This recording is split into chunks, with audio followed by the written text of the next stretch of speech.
which he thinks qualifies him to give the toast to the Lassies. Please will you welcome Alastair Syme.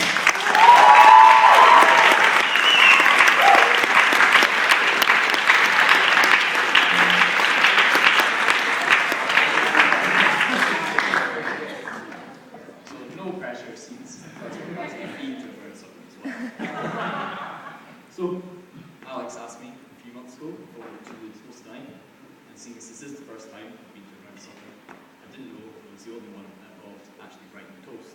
So Alex and I were the only one. But it got me thinking about why there is a toast to Lassies. I mean, there may be a group in this audience wondering, what's so special about the Lassies? Though the other gender is probably thinking, do you want a bloody list? No.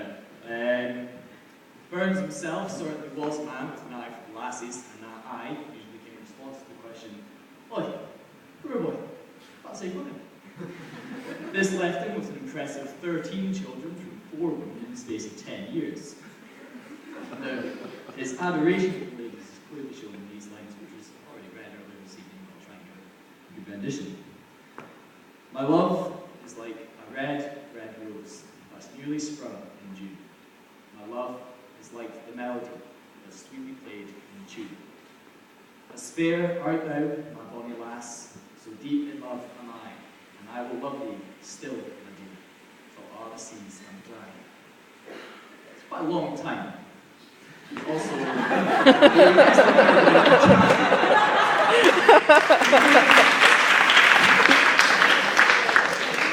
the estimated length of time it's actually going to take for us men to understand them. Now, things have certainly changed for ladies since then, not least in the number of women that are entering the medical profession. You'd think this would point to a smarter, more sensible, more responsible gender. However, in my experience, it's not always the case. As has already been pointed out to me this evening, the same woman we're about to talk about has already had a few drinks.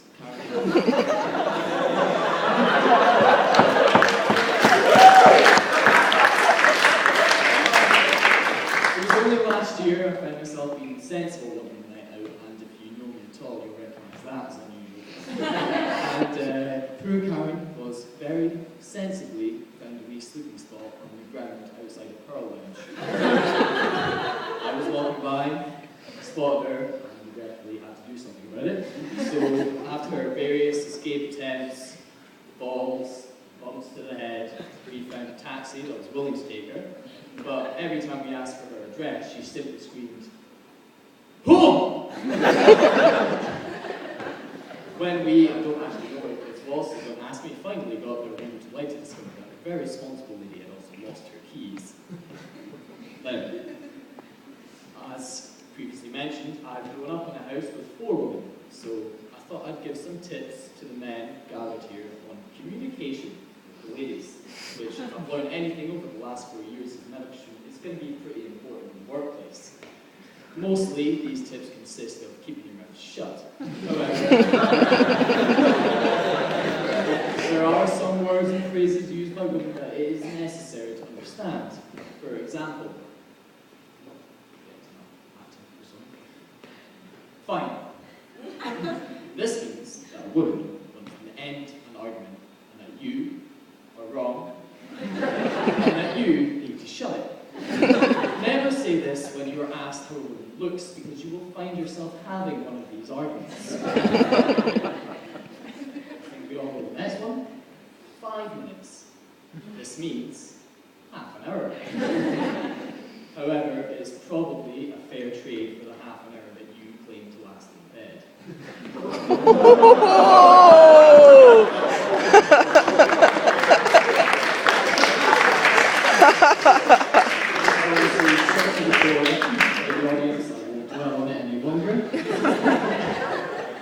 Nothing in response to, what's wrong? Something. This usually signifies an argument that will last 5 minutes and end with fine.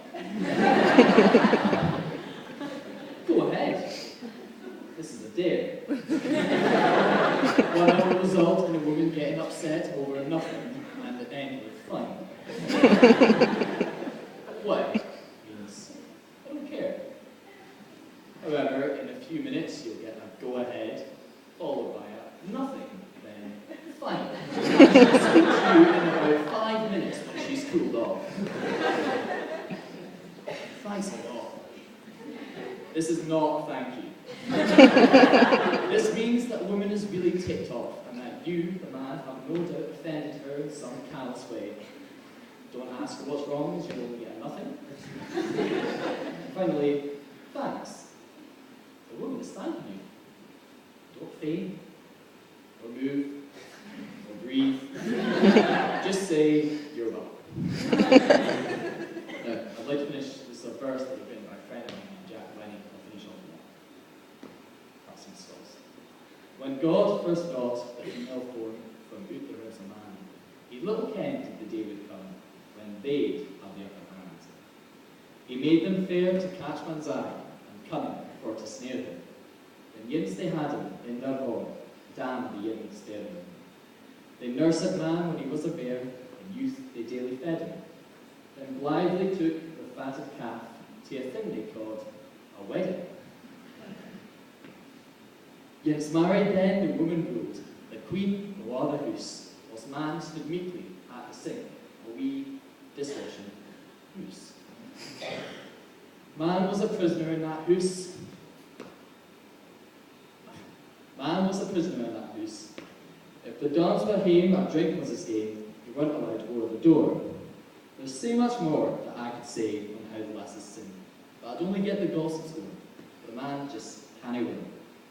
Yet lasses yet as I they were, are braw and unpropped reason. But surely, all these flimsy clothes, the birdies must be freezing. You mince about in winter days with a backless fashion shoe, skirts so short above the knee that your feet and legs and there are blue. You blether, chat and talk for hours, you're sinking all your screeching. You chaff at her way to the pot so long as she gets speaking. But to hear all this, you'd be forgiven for thinking man unhappy. Ask if he'd like to change his life. He'd rather change unhappy. Lassies are only like they were in the days of Auld Lang Syne. There's lots of spirit lurking there, in every bonny quine.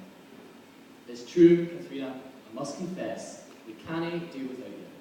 And lassies, sure, you ken yourself, there's lots that's good about you. Your independence is plain to see. Permit me now to boast. Next year, perhaps, on Birth's night, alas, we'll give this toast. But till that day, we humble men will proudly take our storm, and plot and plan with devilish wile, and try to win your home. Then, gentlemen, I bid ye rise, and raise with me your glasses. Let us toast those we love most. Let us toast lasses. That's not my glass.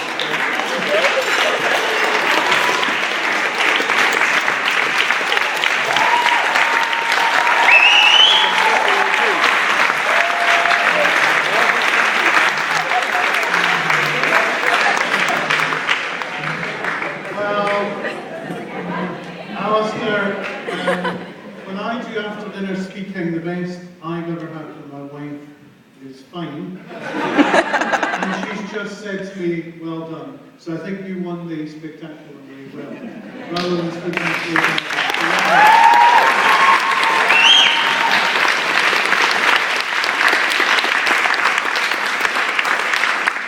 So while Katharina gathers herself and prepares for the retort, can you please welcome Doug Allen and Dr. Thompson for another